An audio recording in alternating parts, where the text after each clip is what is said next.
I'm Beatriz Lopez. I'm the director of the Center for Interaction, Development and Diversity, which is a bit of a mouthful. But I'm also the director of the Autism Center for Research on Employment at the University of Portsmouth. And before I start, I would really like to congratulate you on putting together this event that is bringing many perspectives together, and I think it's just great to be able to hear about different perspectives. What I'm going to do today is to talk about some of our research on heterogeneity in autism and their implications for practice.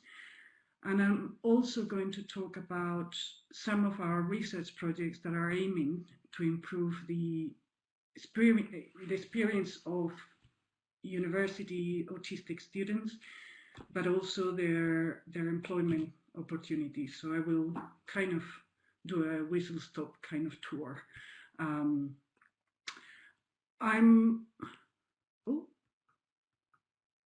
There we go.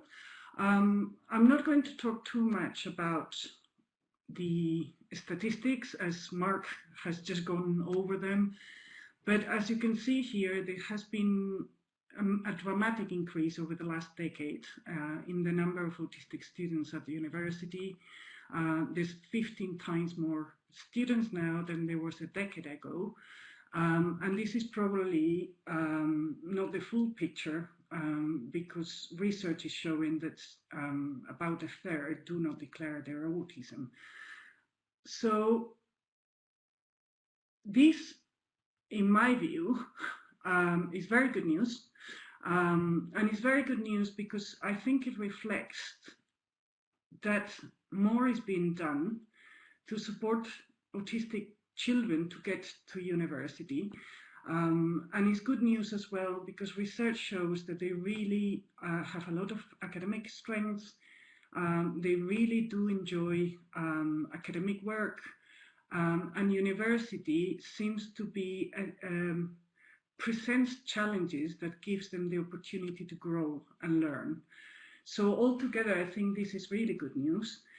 On the non-plus side, we do know that they struggle through university with mental health, with the challenges that social interactions present, with the lack of non-academic support, because support by the government is basically focusing, and by universities is basically focusing on the academic side of it, but not on the academic side of university, and they seem to really struggle with this. And as a consequence, these are all figures from 2011, but many autistic students do not finish their degrees. So although it's really good news, we need to keep working at trying to make sure that they have a good experience through university, that they complete their degrees, and that we increase their employment opportunities after university. So the barriers that university presents in a way, or they encounter at university, some are to do with core difficulties, like the difficulties kind of inherent to autism, which are difficulties with executive functioning, which translate in time management, prioritizing tasks, monitoring progress, changes of routines, etc. With the social difficulties sometimes they have in terms of group work and presentations, following lectures, asking questions, having the confidence to ask questions, and also they find it difficult because universities tend to be very high in sensory, input. There's really busy sensory environments. But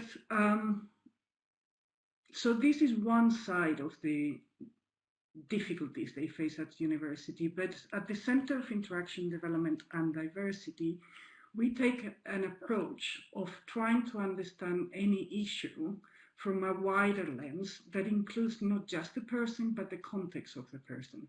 So there are many barriers that are nothing to do with the autistic person, but they are actually to do with the context.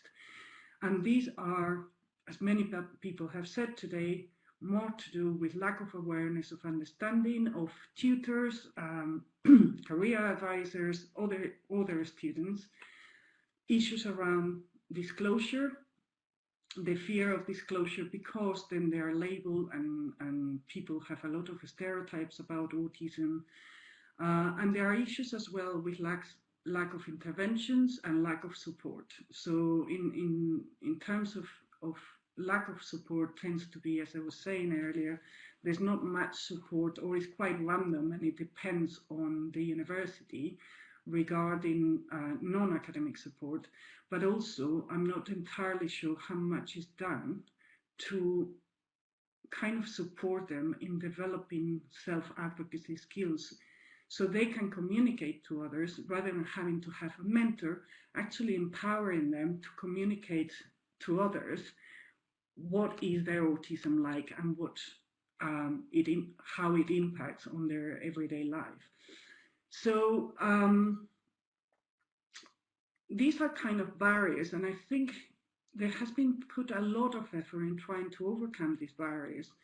But I think there's one issue that hasn't been highlighted enough, both in research and practice, which is to do with this quote that I'm sure every one of you have seen before. If you've met one autistic person, you've met one autistic person. And behind this quote is this idea that every autistic person is different. They have different strengths, they have different challenges.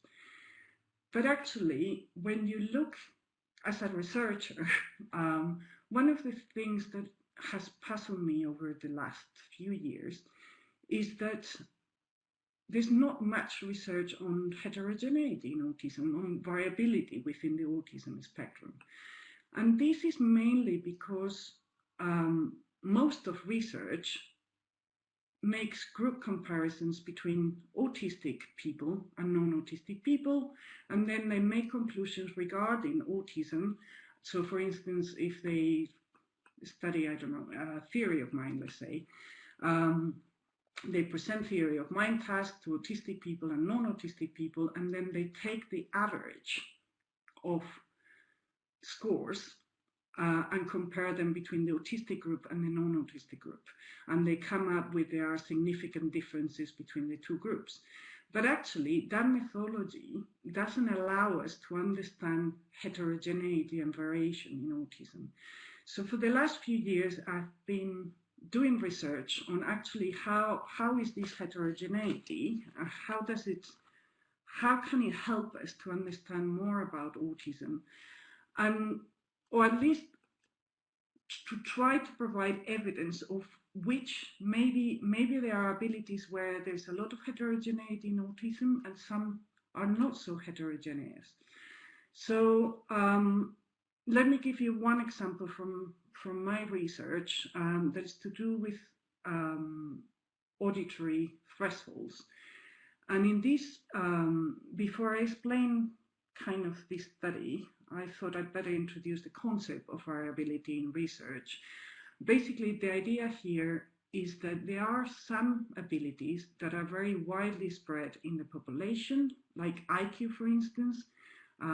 You have anything from IQs or people with IQs of 20 to 180, whilst other abilities are much more narrowly distributed.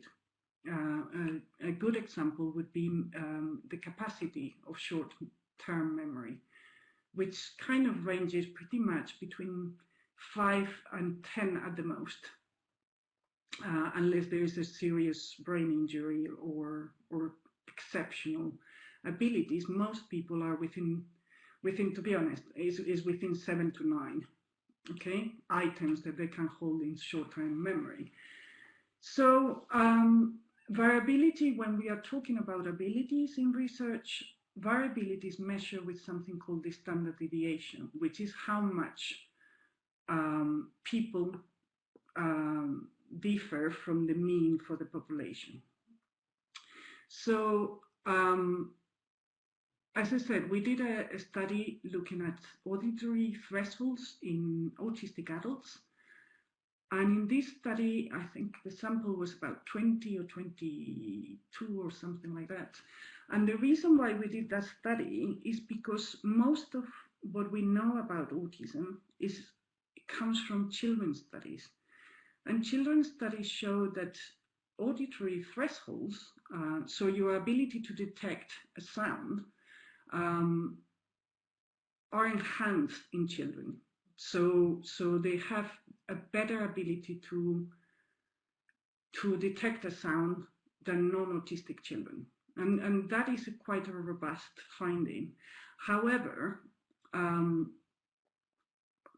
as a developmental psychologist, I'm really interested in how autism develops over time. So I think we run a risk of assuming what autism is like in adulthood when we actually have very little evidence or very, very few studies relative to children's studies that actually assess how autism presents in adulthood. So we did this study with my PhD, Nico Kargas, and we tested auditory thresholds in autistic adults. And we predicted that they would be lower, so they would be able to detect better differences between two sounds in terms of volume, pitch, and duration.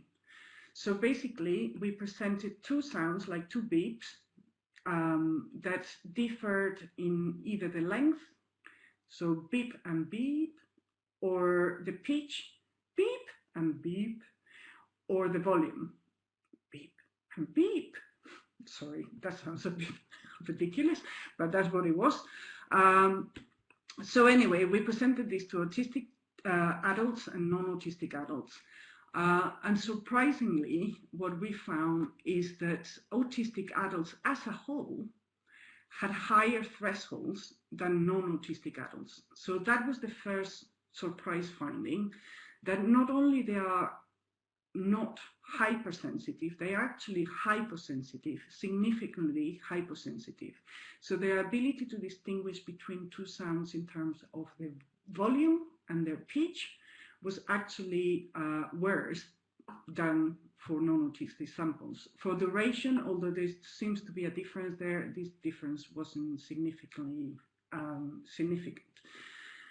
But the one thing that I think that is surprising itself and kind of confirm the need that we have to actually study autism in adults and not just assume that whatever we found in children will be repeated and stable across the lifespan. But the second thing that this study showed us is that if you look at the standard deviation, I don't know whether you can see my mouse or not, but the standard deviation there in that table, that is the SD, was much higher in the autism sample than the non-autistic sample. So actually, whilst in the typical non-autistic sample, the distribution is very narrow in terms of the thresholds or of what they can detect in terms of differences. In the autism sample, this variation is much wider, which already I think is quite interesting. But if you look case by case, so I was saying earlier that most research just makes group comparisons, and if you just look at group comparisons, you would conclude that they are hyposensitive. And but if you look case by case study, what you find is that there's a lot of variation in the autistic sample. So a lot of people are kind of within one standard deviation, slightly higher, slightly lower, but within kind of typical ranges. Whilst other people are hypersensitive, so they have enhanced ability to distinguish differences in terms of volume and pitch, whilst others are very hypersensitive for volume, so 3 standard deviations there, so they are really, really at the end of the distribution. So this was kind of the first study that really started making me think about the importance from a research perspective, how important it is for us to try to understand heterogeneity. Where does it come from? How it kind of deviates in development. So are children, autistic children, more homogeneous than adults due to life experiences? Is there any ability where there's a narrow distribution? And if so, it would suggest that those are the universal features of autism, whilst things that are more dispersed might be to do with abilities for which there's a lot of environmental influence.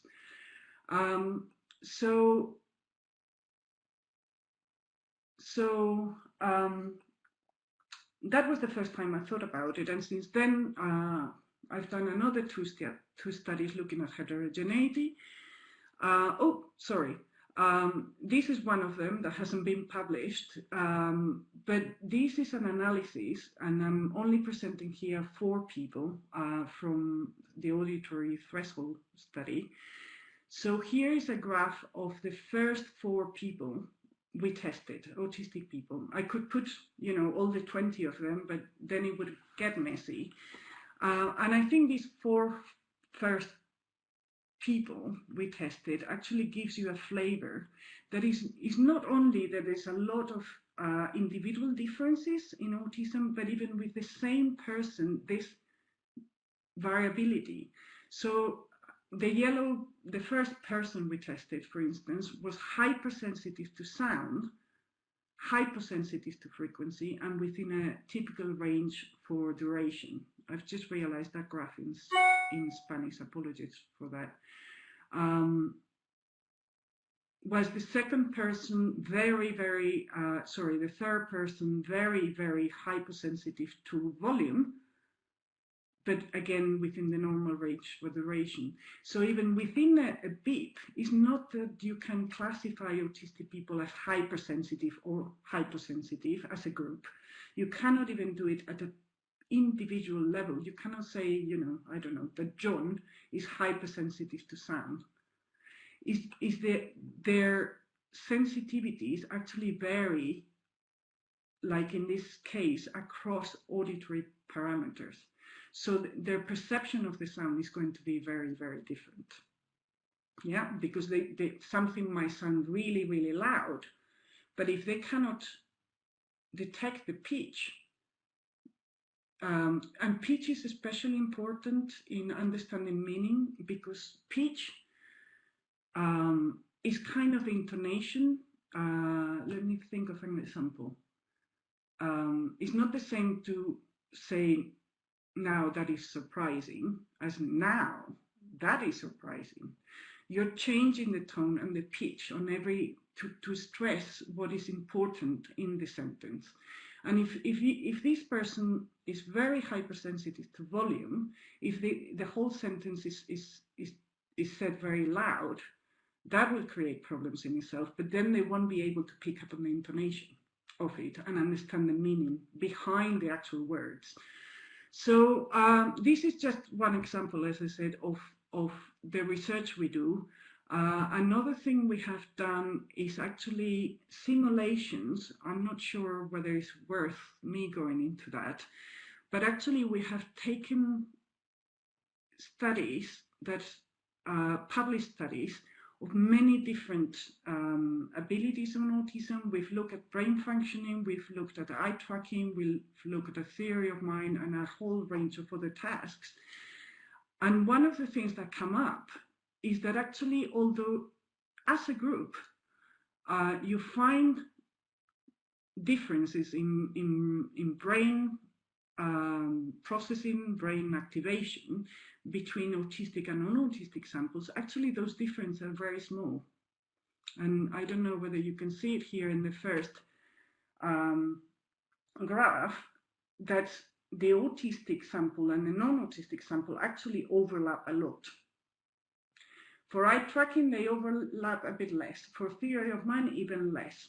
So it's actually quite important to start understanding where their overlaps is, how variability varies across the spectrum, But I think one of the things that this study is telling us is that if you look at the first graph or the second graph, although there are group differences, the majority of autistic people are performing like non-autistic people. So this idea, when we say that autism is characterized by impairment, brain, over or under activation of the prefrontal cortex, actually the majority of them are performing or have an activity that is very, very similar to non-autistic samples. As a group, yes, they differ, but the majority of them might not actually have difficulties.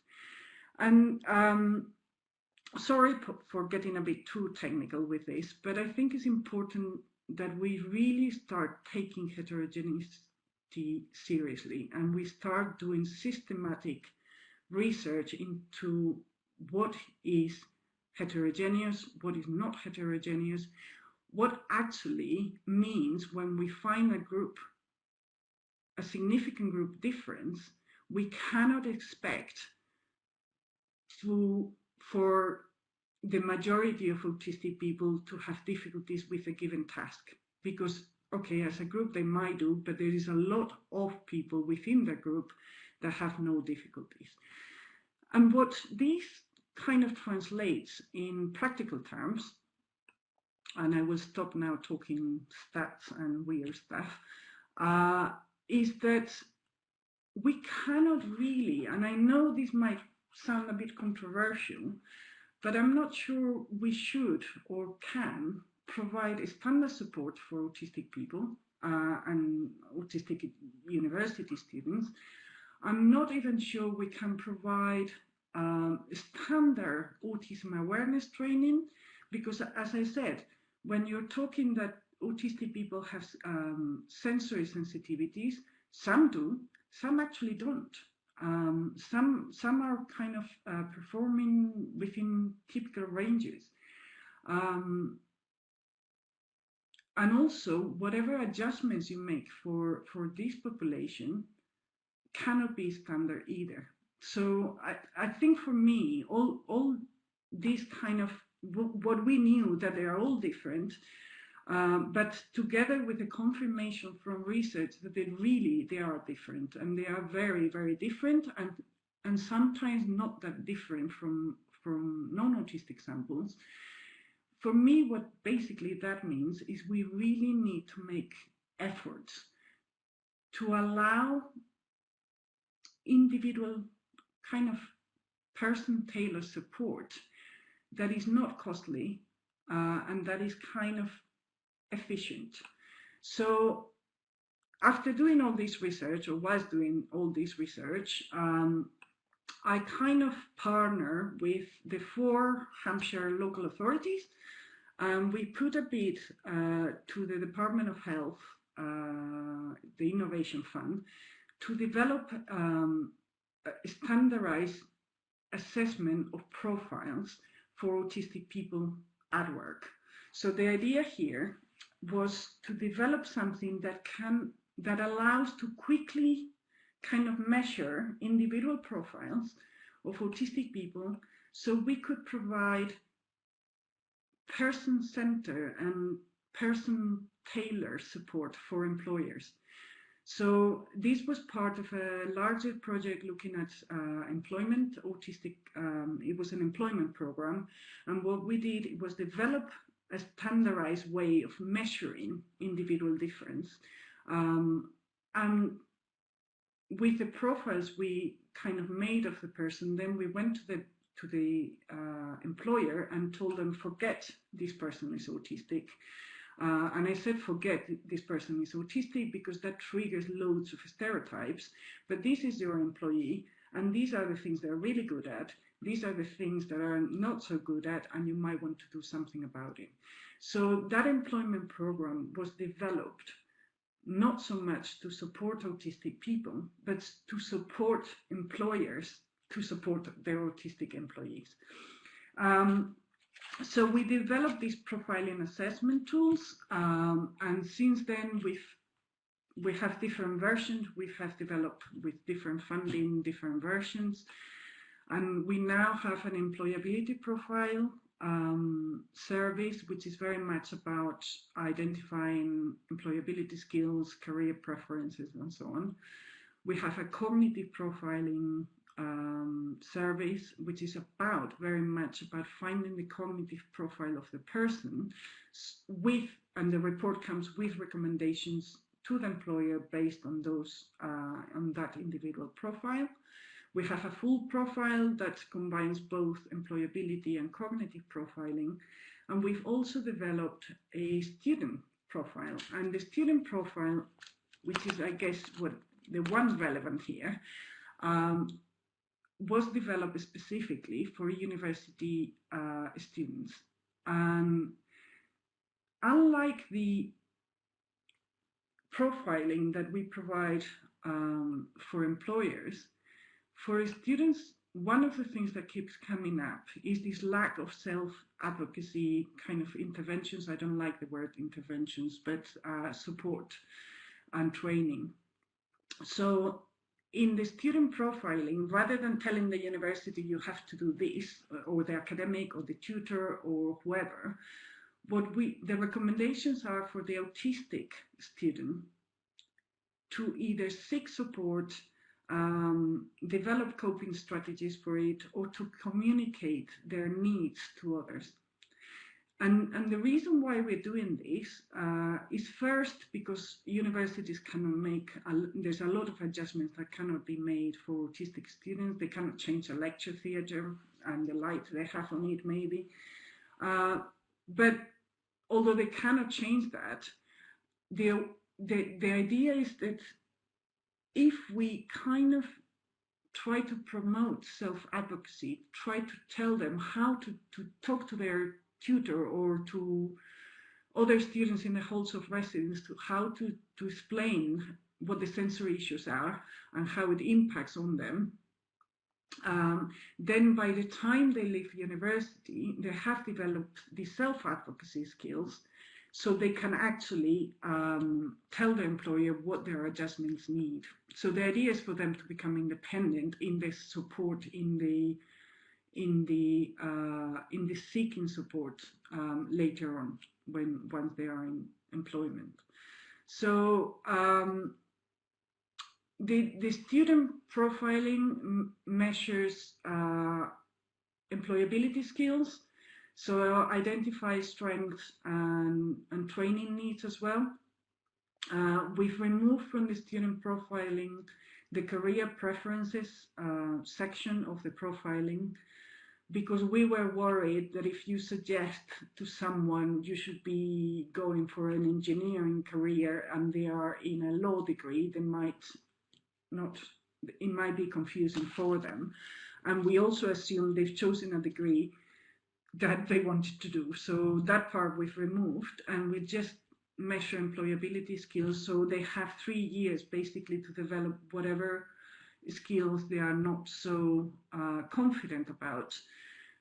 It has a cognitive profile looking at communication and social interaction, flexibility and organization, and sensory sensitivities. And it has recommendations about, as I was saying earlier, about self-advocacy strategies. So how to handle mistakes, how to handle a group tutorial, how to handle, anxiety before having to do a presentation, but also about how to communicate their needs to others. And these are not generic recommendations, it's recommendations for whatever the person has reported to be a bit of a challenge for them. The idea of these profiles is psychologists, we love to develop scales, so then you come up with a score.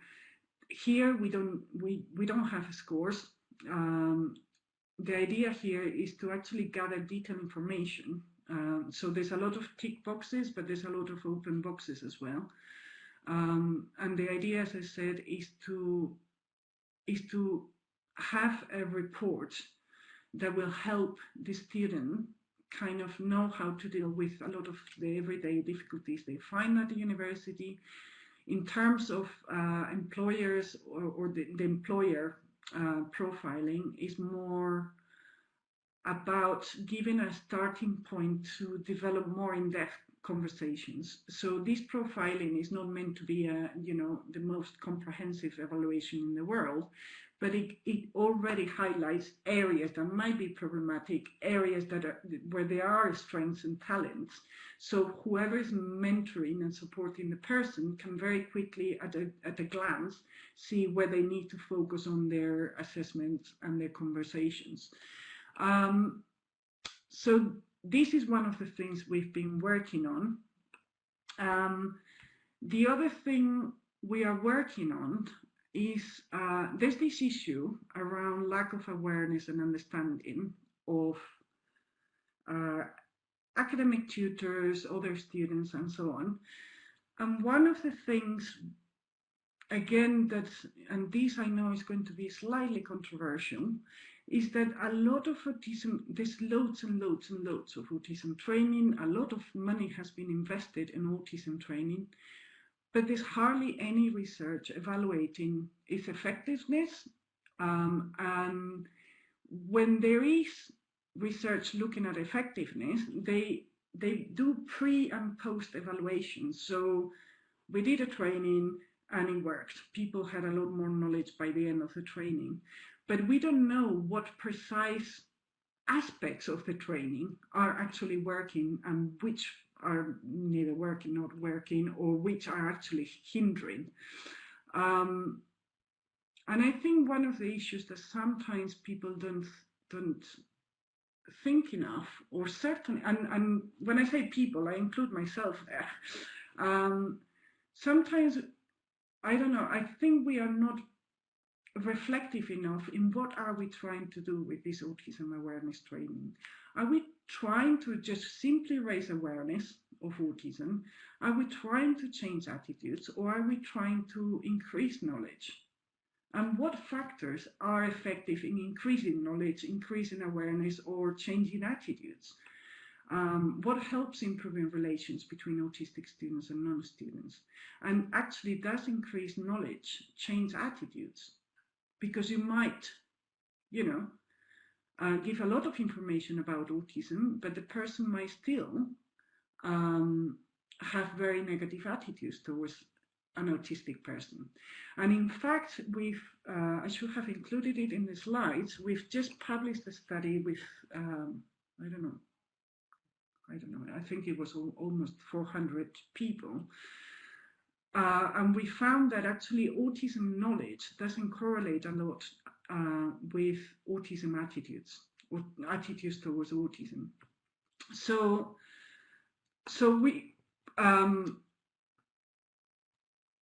I've been kind of reflecting in the last few years about this issue around autism awareness. And one of the things you find sometimes is training packages like this, and this is a real one, I'm not going to say from where autism is presented as communication difficulties, repetitive behaviors, sensory sensitivities, and it's in general, if you look at the wording used, it's quite negative. It may be aloof, inappropriate, difficult, I don't know, hand flapping, I don't know, or special interest, but not phrased in a positive way. So a lot of autism awareness training is quite negative and is highlighting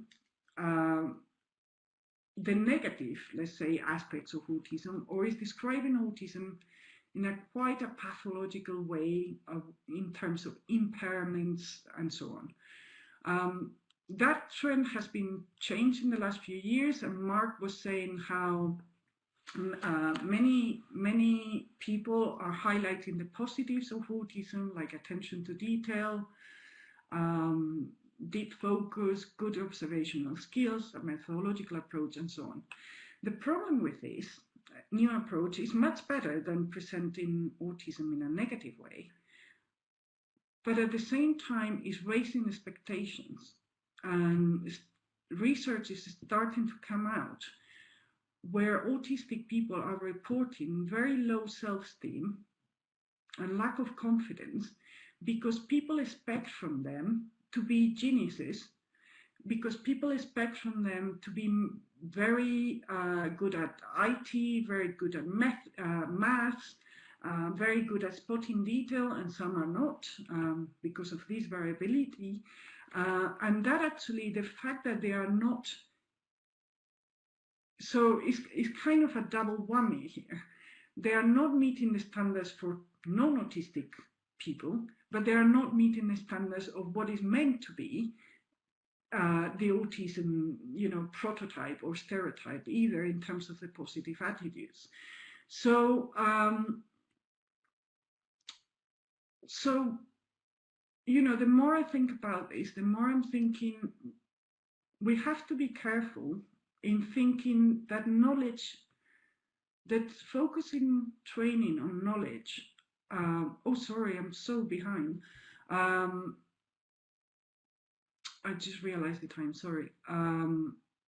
That we need to be careful we do not pathologize autism, that we just that we don't focus just on knowledge, because it can reinforce stereotypes and raise unreasonable expectations, and we need to focus our training more on embracing the benefits of neurodiversity. We've developed materials around this, and I'm just going to finish by telling you about another study that we are doing, where we are using a participatory approach. So we have autistic students as part of the research team, and we are developing, it's a long-term project that is going to be 3 years, but it's trying to understand the needs from different stakeholders, a bit similar to what Mark Fabry is developing. But one of the key features of our project is that we also have a community-based research approach with non-autistic students. So we have non-autistic students that are part of the research team to try to understand how non-autistic students are perceiving autistic students, what are their stereotypes, and what are the needs in terms of supporting them to be more accepting or in changing their attitudes. Because that keeps coming up, the lack of social belonging, the feelings that they do not belong in the university, autistic students. So we want to focus on how to promote acceptance from the non-autistic population. I think I'm just going to finish here. Just wanted to raise awareness of an autism and employment toolkit we have developed, which is actually based very much on Mark Fabry's toolkit that he developed for the university, but we've kind of adopted the same model to produce a toolkit, an online toolkit for autistic people to prepare for employment.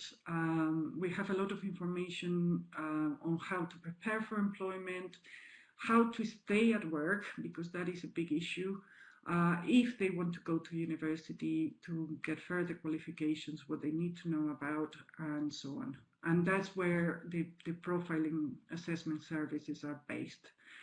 But I'm happy to tell you more in the question and answer session, because I'm running out of time and I don't want to take Karen's time.